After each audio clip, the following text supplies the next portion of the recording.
What's up, everybody? Welcome to Reality After Dark. It's your boy Mark. That wasn't supposed to be a rhyme, but it did. But it is. I'm tired, y'all.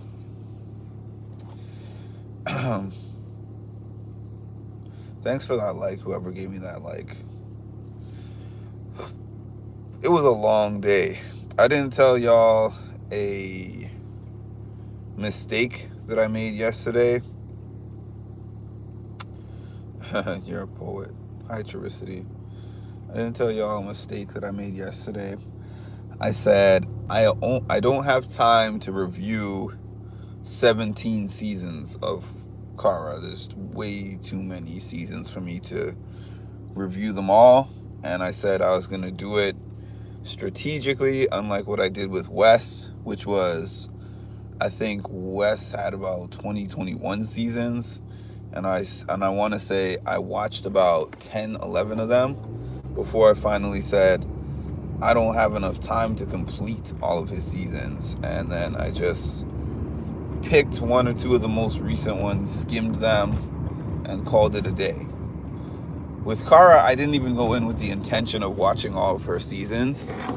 I had, I think, 3 old seasons that I was going to skim through, and then the two recent seasons I was also going to skim through. I wasn't going to watch any season in full, which I did not. But what happened was there was one season that she talked about in her home turf special on YouTube, and that was a season that she did War of the Worlds, but it was War of the Worlds 2. She was on War of the Worlds and War of the Worlds 2. So on War of the Worlds 2, Jordan and Tori were on that season, and Jordan proposed to Tori, and Kara infamously called it fake publicly, and then also did not attend the engagement party that they had in the house. So I started watching Mrs. Carr. Hi, Mrs. Carr. So I started watching War of the Worlds 1, and then I was like, did Jordan and Tori come later? What's happening? Why am I still not seeing them? What's going on? Because Kara and Polly were on that season. So I was sitting there and I was seeing a lot of the people on War of the Worlds 1 that were also on War of the Worlds 2. So I got them confused. I'm watching. And then I'm like, oh no, it had been hours. I had probably watched about 7, 8 episodes before I realized that I was watching the wrong season. That was not a season that I was trying to watch. Then, in the midst of me watching that, I said earlier, I get a message from Kara like 4 something in the afternoon, where Kara is like, hey, Mark, I'll talk to you in 30 minutes, or I'll talk to you at 5. And I was like, wait, she'll talk to me at 5. She's the one who said January 6th was the day that she has time, so we can do it on January 6th. So I went into a panic because I'm like, my questions are not in order. I sat here and I watched the wrong season just now. So what am I going to do? If it's supposed to be today, I would be sick if I had to come up with questions. I shouldn't say come up with questions, because I had a whole set of questions. So if I had to do the interview yesterday, I could have. But the day before, I'm somebody who likes to create up until the last drop. So losing 24 hours worth to edit and add and subtract from my questions would have been devastating, because I didn't have a final cut. I just had a random, all over the place list of questions that I hadn't ordered or anything. So, I know you said this a lot, but how are you feeling now? It's literally the day. Honestly, I feel good, but honestly,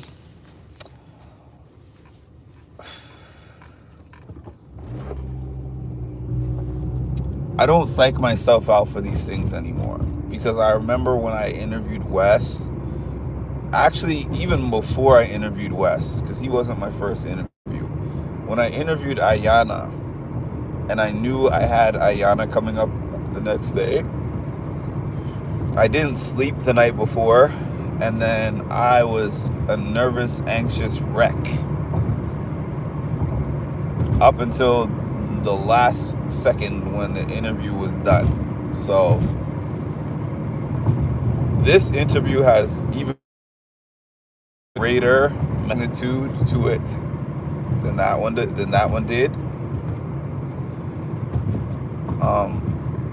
And no disrespect, no shade to Ayana at all, because Ayana is somebody who is important to me, and also, somebody that I still reach out to. We still are in communication sometimes. So not in that sense of her not being important. I just mean just in terms of challenge fandom and like following and timing and what I'm hoping that it's going to do for my page. This might be the biggest magnitude of interview that I have ever done. So before I went to sleep, I did a live last night. And before I even got to that live, I replayed something that my former life coach Shar was telling me about the ways that I think about success and failure. And I was saying to myself, you know what? Instead of just mounting all the pressure on yourself and saying this is only as good as the numbers that it does, or if I feel like it went good, because sometimes I could do something and then feel like because it didn't go exactly how I planned it to go, it wasn't a success. But honestly,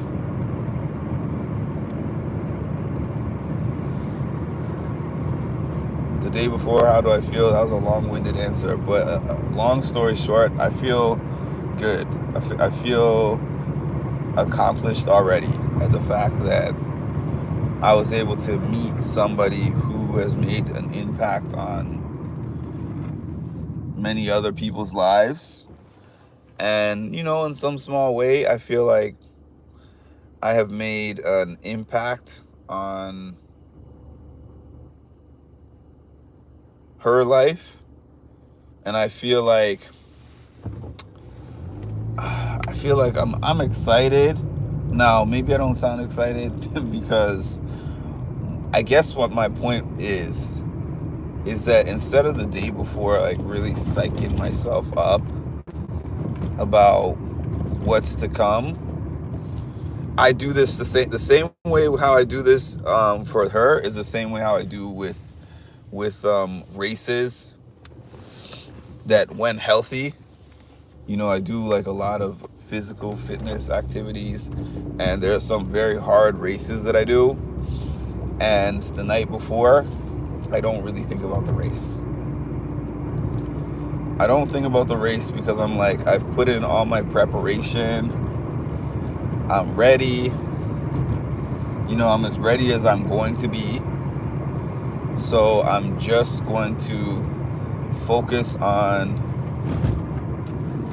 relaxation.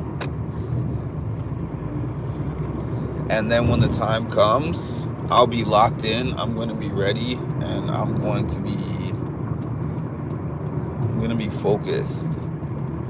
And I want to have fun with it. I don't just want this to be, hey, Kara, so this and this and this happened. So what do you think of this? What are your thoughts on this? And how do you feel about that? Like, I want this to be something that she enjoys and that I enjoy. And when you find that correct balance of that, I feel like it looks more fun. It feels more fun for the viewer when the interviewer and the interviewee are having fun with it. And I have some fun ideas that I'm gonna be throwing in there. I do. Like the whole starting with the Caro wig and the thing. She's not necessarily gonna be expecting that one, so I think that's gonna make it funny from the jump. And then, I have some tough questions to ask her. I have some fun questions to ask her. And, I, the one thing that I'm worried about the most, honestly, is strangely, early on, my biggest worry was my anxiety. That was like the biggest thing that I was worried about when I did my earlier interviews.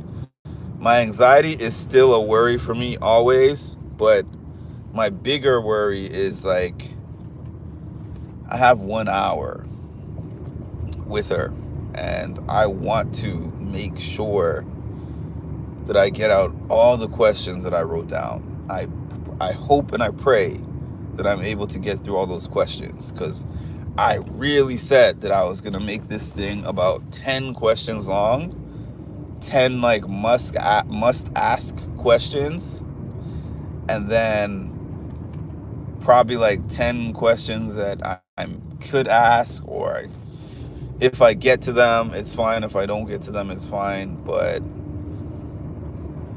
I ended up with 20 like real questions that I hope that I get a chance to answer all of them, for her to answer all of them. And then strangely, I also sit here and think to myself,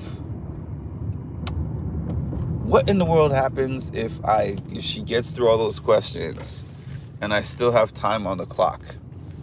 Because I'm telling y'all, that happened to me one time, and I don't know. I figured it out, but it was a nightmare for me internally, where I was like, oh my goodness, what am I supposed to do now? I feel like that is a very unlikely scenario. I really do in this case, because there's so much more to talk about than I had to talk about with that person. And just my intro alone, I gather that it might end up taking me a good 10 minutes to get through. Hopefully only 10 minutes. Alright, I'm going to get to these comments, but I couldn't read them. I was driving.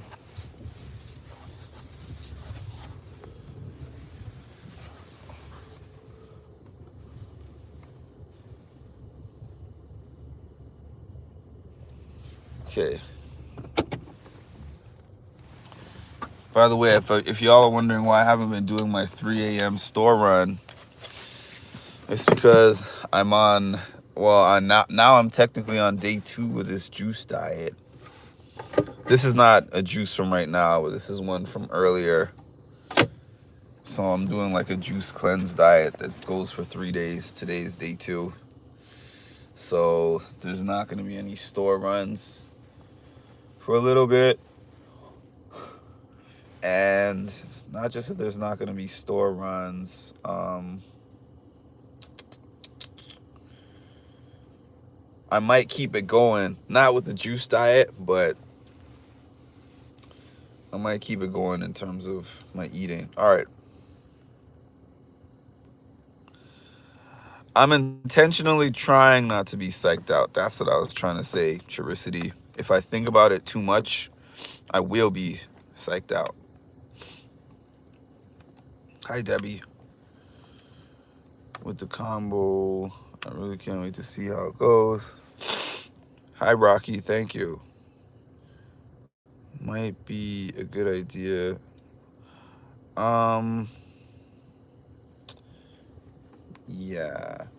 You know, in order for me to get 20 questions out, now that you said that, and I just thought about it, to get 20 questions out, her answers would have to be like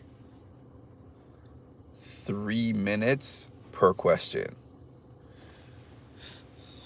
And I think that that is a tremendous ask. There might be questions that I end up having to omit on the spot. I'm for sure going to look over that list again before we get into the interview and decide which questions are kind of like must ask questions and which ones are throwaway questions.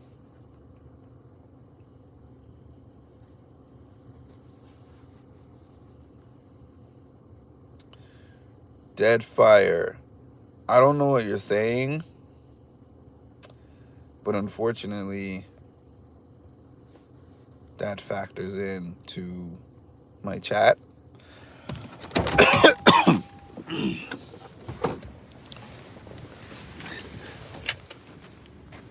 No offense. Whoa, whoa, whoa, whoa, whoa. You're the best part. Whoa, whoa, whoa, whoa, whoa. Best part.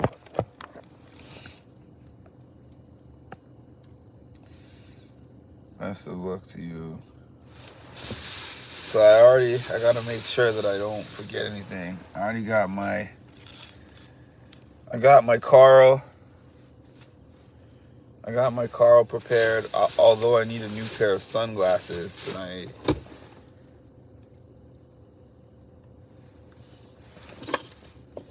I need a new pair of sunglasses because um, I broke the ones that I had.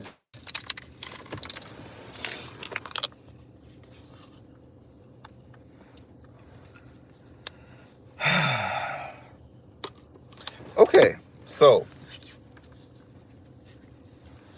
off of the top of my head,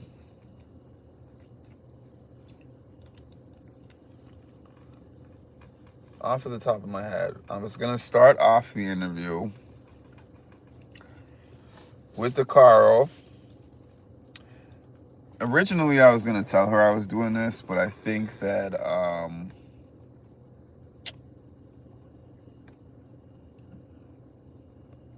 yeah, we're gonna go off the cuff because it just didn't end up happening that way. But start off with the Carl. We're gonna be like, "Hey, Carl, nice to see you again. You know, we ran into each other a couple months ago, and then I ran into your friend Tori. Blah blah blah. She said to say hi. Gonna do it like that. Then I was gonna act like somebody is calling me, and then I was gonna go off the camera for a second, take off the wig, take off the glasses and everything, and be like, ah, I don't know why Carl would actually think that that was okay to do, but my apologies. Whatever I was gonna say, I don't really have a script for that. Just gonna make something up probably on the spot. I practice my improv. In another world, in another life, I was like an improv actor. That's why I came up with that improv sketch with Sam. So, and that went, amazingly. I feel like even though my part wasn't amazing, um, I was a contributor to a funny sketch. I'll say that. Then jumping into that, I was gonna ask where Carl came from, where her idea came from to be Carl, and when and why she decided to bring Carl onto the show. Then from there, I was gonna give her an introduction,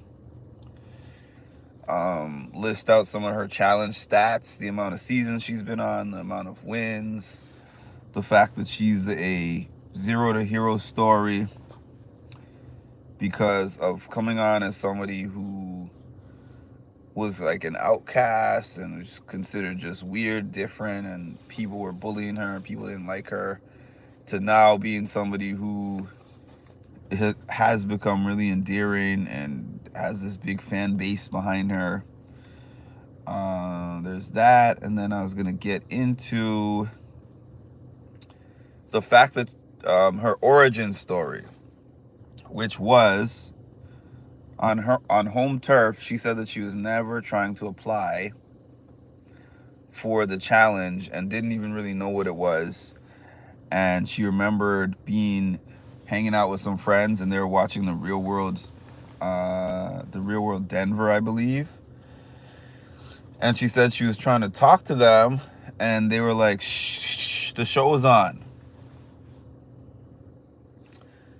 So she said that she was like, why would people be so invested in these people on TV that they don't know anything about them? They're never going to meet them. Like, what's so interesting and entertaining about watching these people on the TV?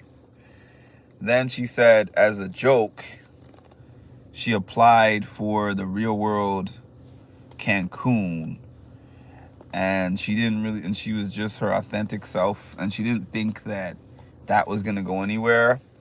And then she got a call back, but the callback was not the final stage. The callback was like a second interview type thing. And then she said she got a few callbacks and eventually ended up on the season called Fresh Meat 2, which was her debut and which was also Laurel's debut. They debuted together. So after she gets into that story of how she got on the show, how she became a reality TV star, I was going to talk about her very first season of The Real World. I mean, not of The Real World. Her first season of The Challenge, which was Fresh Meat 2, like I said. And just ask her how she felt being on that particular show. And then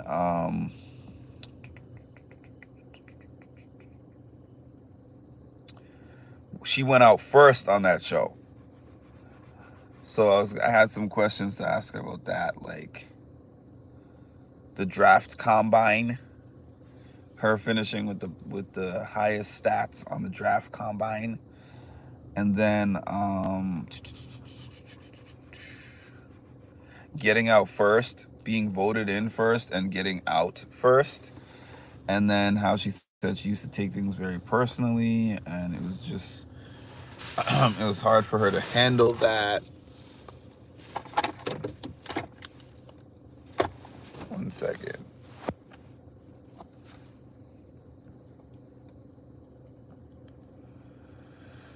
Okay.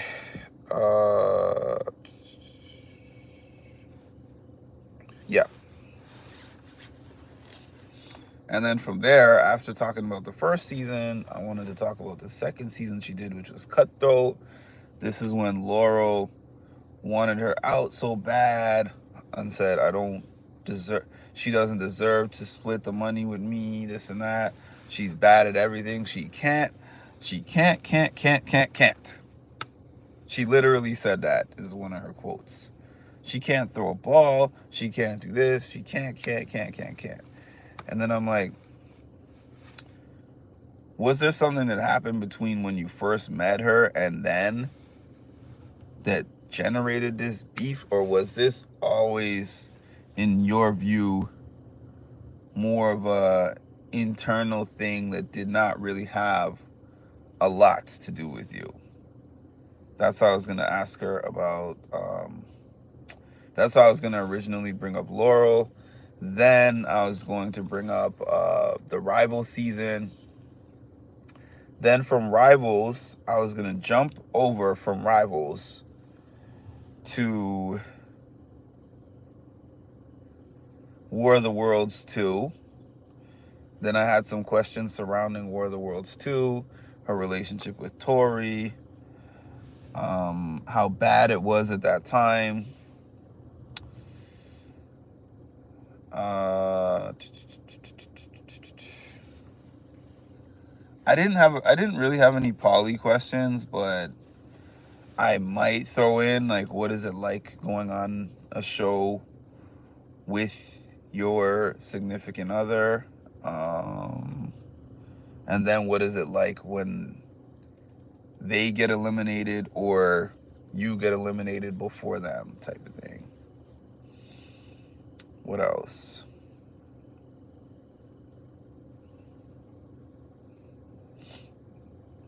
Oh yeah, then from there I was gonna talk about her break because her break was right after War of the Worlds 2. And I was gonna talk about how she said on her home turf episode that she realized that she needed a break from the show because she did so many different seasons in a row. So, what kind of toll did it have on her mental health to do so many different seasons? And also, were the seasons becoming something that made her lose track of reality?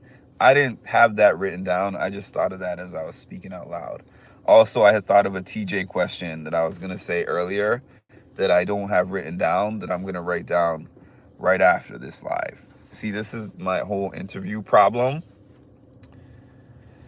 If I had to interview her right this second, I have 20 questions prepared. If you gave me if she was running late and I was supposed to be interviewing her at 5, the interview happened at like 6, I'd probably have another 20 questions that I came up with on the spot. But anyways, yeah, I had questions surrounding her time off from the challenge, what that was like, if she thought that she was ever going to come back. She said that she was able to learn how to separate game from reality during that time. And I wanted to ask her, did what she learned during that time off help her with when she came back? So then I was going to talk about a little bit I was going to glance over really how she came back on 39 as a mercenary. And then season 40, I mean, not season 40, the Challenge All Stars 4. On the Challenge All Stars 4, what was the question that I had for that?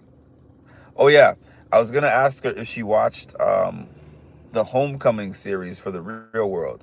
So the Real World created this thing that they don't have anymore, but it was called Homecoming, where they would take all the house guests from that particular season of the Real World and put them back in a house 20 years later, and in some cases more than that. Like in John's case, John Brennan's case, and Beth, um, their season was like the second season, which was, I don't know, 92 or something like that, 93, I don't remember. And they came back together in like 2020-ish, almost 30 years apart from their season, and had to like relive some crazy traumas. So I was going to tell her, you didn't start on a Real World. You started on the challenge. So essentially, your origin story is the challenge. You were birthed, like your TV career was birthed on the challenge. That's what you've done, as far as the challenge, compared to some other people who started, you know, from other shows and then transferred over. So I was gonna say, you now jump onto All Stars 4, where you said that you came in more grounded, more healed, and then you are right in the middle of all this stuff. Like at the beginning of the season, you have your incident with Cam. You have your incident with Cam with the stars, where, okay, thinking of a lot of things at once. You had your incident with Cam, where you and Cam came in as friends. You and Rachel, not so much. Not that you were enemies, but you weren't really friends either. It didn't seem like. But you both became star holders early, and you had to have a star to run TJ's final. But you both realized early that having that star means that people are going to want to take you out. Because number one, you're a tough person to take out. Number two, you have a star, and there was only so many stars to go around. So y'all agreed to that y'all were both Stargates. So you agreed to not go against each other. So then they had a vote. There was an incident with Ayana and Cam, where Cam asked everybody to put Rachel into the elimination against Ayana, and it seemed like the votes were all secured, and Ayana was Rachel was locked in to going against Ayana. So you said Rachel's name. You didn't say Rachel's name for the purposes of, I'll call it a side quest, which I feel like everyone has a right to have, to be honest. Like, for instance, Cam is loyal to Kara, but if it became something where it was like, I have a choice between Kara or Leroy, I'm always going to ride with Leroy because that's my number one. Not exactly the same thing because Rachel's not the number one, but what I'm trying to say is, in this instance, I actually understood fully Kara's argument when she was arguing with Cam, because she was like, we didn't get to a point where saying this other name, Flora, I think she said Flora, where saying this other name was consequential to the final decision that was made. We already knew that Rachel was going in, so I could maintain my integrity with Rachel and let Rachel know, hey, I did not say your name. And I could also, maintain with Cam, because it didn't come down to that. Like, I'm pretty sure if it came down to that and it was a split vote and they said, Kara, who are you going to pick to go into the elimination? Flora or Rachel? I'm pretty sure that she would have gone back on her word with Rachel and probably been like, hey, Rachel, I did agree to protect you. But Cam is like my number one in the house. So basically, I can't go back on that.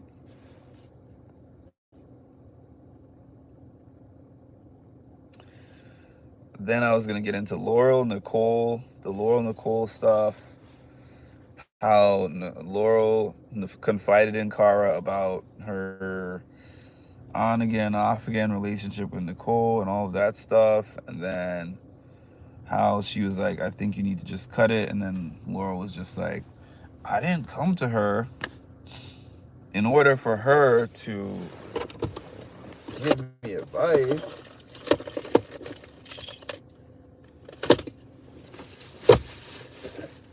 I just came for her. I just came to her to vent, pretty much. And I hate when people do that.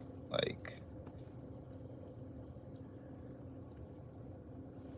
I'm not here to I don't actually want an answer to my problem. I just want to vent, basically. So I was going to talk about that whole arc. And then I was going to jump into season 40. Only a few things that I had from season 40. What was it like to be back? Couple things about how some of her relationships with people were different on season 40 than they were on All Stars. Let me see. I wanted to talk about the finale. I wanted to talk about the elimination between her and Tori. Then, if there was time, which is a big reach and a stretch, but if there was time, I wanted to jump into some season 5, some All-Star season 5 stuff. So what's interesting about you asking me, Charicity, about, or telling me like, hey, you should time your answers, I'm thinking to myself, 20 questions, like I said, requires 3-minute answers per question. And I don't really see it going that way. So I think that what I'm going to end up having to do, I'm not necessarily going to eliminate questions. What I'm going to do is I'm going to have to go through the questions and well, a couple of things. Maybe highlight the ones that are really the most important ones, that I feel like the most important questions to ask. Highlight those ones. And maybe keep an aim of trying to get in all the questions, but then also have my timer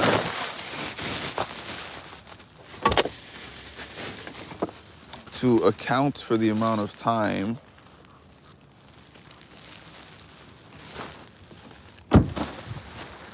that each of these questions are taking, and then skip if necessary. Like if I have question 1, 2, 3, 4, 5, and let's say question 3 and 5 are questions that it's not like a dire need for me to ask those questions, I might have to just bypass those things and then move on to the next.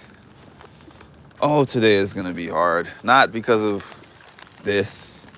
Like if this was the only thing that I was doing for the day, I would consider it an amazing, easy day. However, y'all know I have work and I have really important things to do at work and a lot of things to do at work. So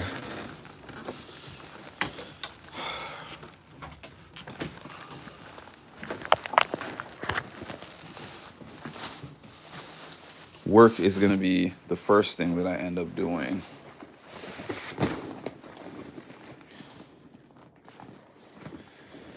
Then I'm going to be leaving work and immediately running from work to the studio.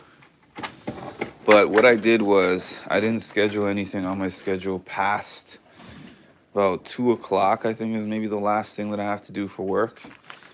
And I go to the studio for 4. So my intent, hopefully nobody ruins that intent, but my intent is actually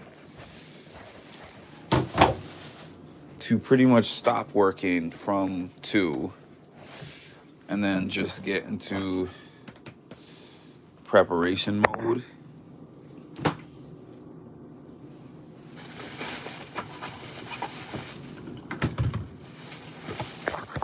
These are my juices, y'all. In the morning, I have this is called an immunity shot. It has like a combination of, I think like pineapple juice, orange juice, cayenne pepper. You drink that first. Then you got this green juice. Then you got this other one that has, well, it's called ginger zinger. And then this one is like a beet juice. And then there's some detox teas and a lot of water in between. So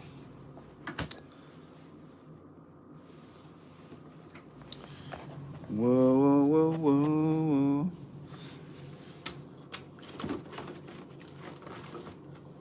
Okay.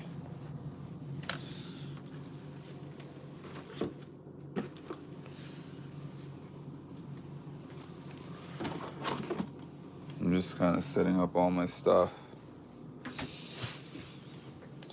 for tomorrow.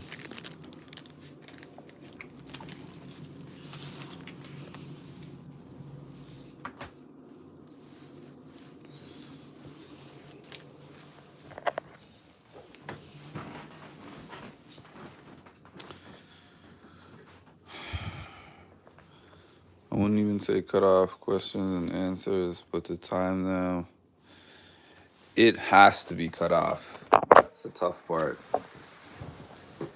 Because, like I said, I went through this interview with Wes and got through 25% of the questions. The thing with this interview with Kara is that the reason why it's important for me to get through the questions is because I have background questions, but I have to get to the questions about season 40. And the season 40 questions are at the end. So I either have to figure out how to be really on point with the time, or I might have to do something. I'm thinking of something, I don't know if I want to call it radical, but I'm thinking to myself, if I want to start with the season 40 questions and then go backwards, because if I don't get to all the questions from the earlier seasons, that's fine. But the season 40 questions and the All Stars questions are kind of the most important ones. I don't know. I don't know. I put them in the order that I put them in, and I like them in the order that I put them in. But I would hate to skimp on the most important questions. I mean, those are not the most important questions for me personally, but those are the most important questions for the algorithm, if I'm being honest with y'all. Because the order I have it in is like a perfect order for myself. I love all the questions that I put together, but it would be a big miss if I was like, oh, out of time, I can't ask you any questions about season 40 because the hour is up. That would be crazy. But then again, if I was getting even close to the time where season 40 questions couldn't be asked because of time, I'd probably just skip whatever I have on the paper up until those questions and then just start going in with those. It's tough managing time. Trust me, time is a big thing. Because I remember I had a whole bunch of questions for Hannah. And even though the interview went well, there was so many things that went unasked because I ran out of time. And I had to cut it out because she kept telling me, Mark, I have to go. I have to go. I have to go. I cut that out of there, but it was making me so anxious.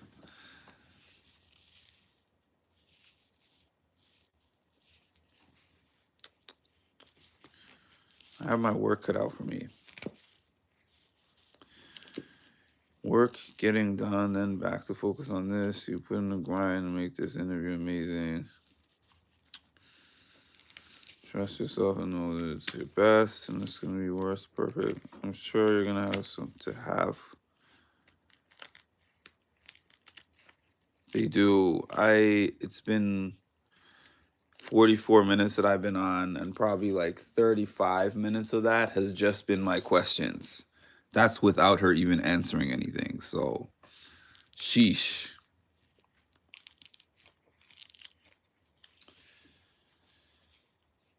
It's a good problem. Let's call it a good problem.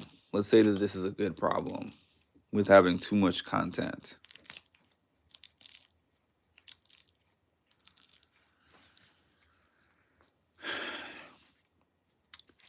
Also, I'm not really necessarily going to be like one, two, three, four, five. Like the same things that apply to my public speaking is the same things that I apply to my interviewing. And what I mean by that is, you know how I told y'all when I went to that communications class, I learned how to be prepared, be so prepared that you can freestyle a little bit, but you're freestyling with a structure. So these questions are not necessarily something I'm going to be like question 1, question 2, question 3. Like based on her answers, we could dance around the paper because that's what happened with Chaz from the circle. Like I had 20 questions, let's say, for Chaz. Sometimes he answered 2 to 3 of my questions in one. So I was like, oh, he already answered this one. Boom, boom, boom. These 3 are off the list with his one answer. Sometimes he took me down a different rabbit hole. Sometimes we went over here, we jumped over here, we did this, we did that. So that could be the case with Kara. We'll see.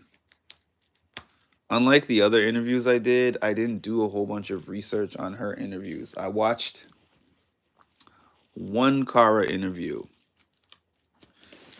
I took a look at one of her interviews, and it was a very recent one, and it was about 13 minutes. I I feel like mine is gonna be one of the more like unique ones that she's ever had. I truly feel that way.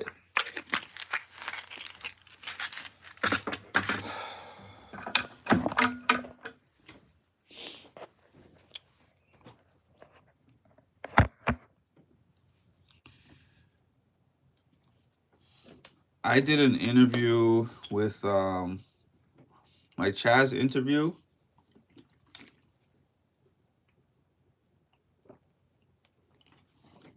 One moment.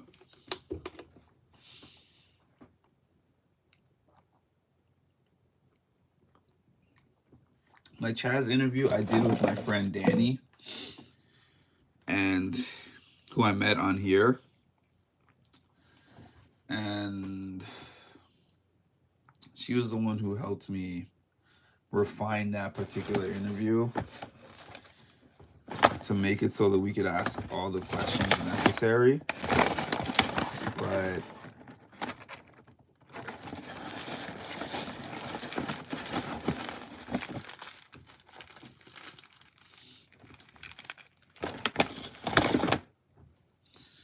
I tried to use her methods for this one and it just didn't pan out.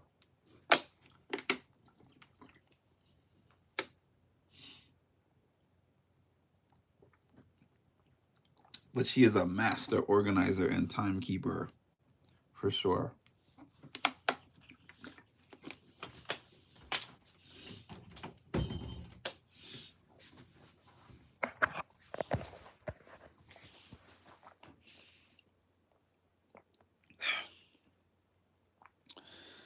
I have a plan.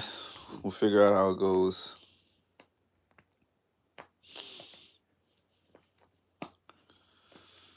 The only thing is, through talking it out again, I'm sitting here and I'm thinking to myself, should I jump into the season 40 and season 5 questions? The season 40 and All Stars 4 questions first, but I don't feel like I want to do that.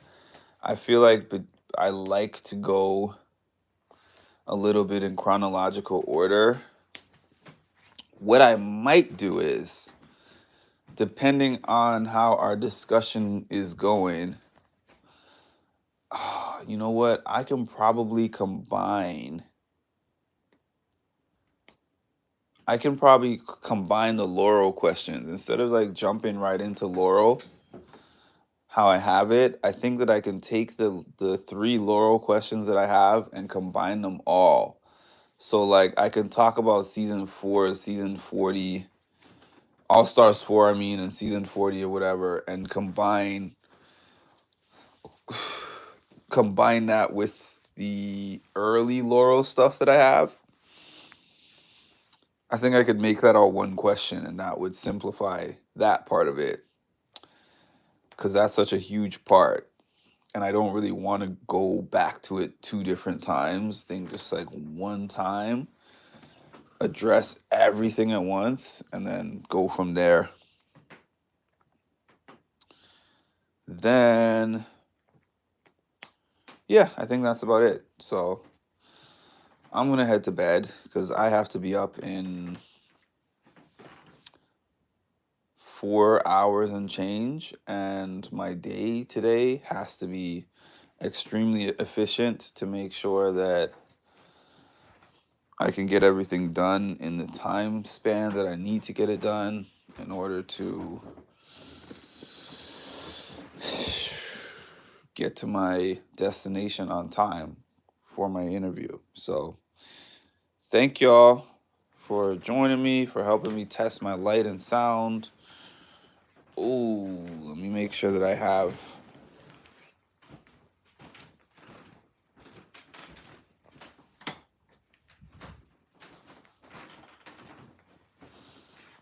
I had it the other day. I probably have it in my room somewhere. And if I don't, it's not the end of the world. But I do want to wear my Stargate shirt for sure. But yeah, please make sure to like, comment, and subscribe. And we got about T minus 11 hours and some change before I get to this bag. Okay, talk to y'all later.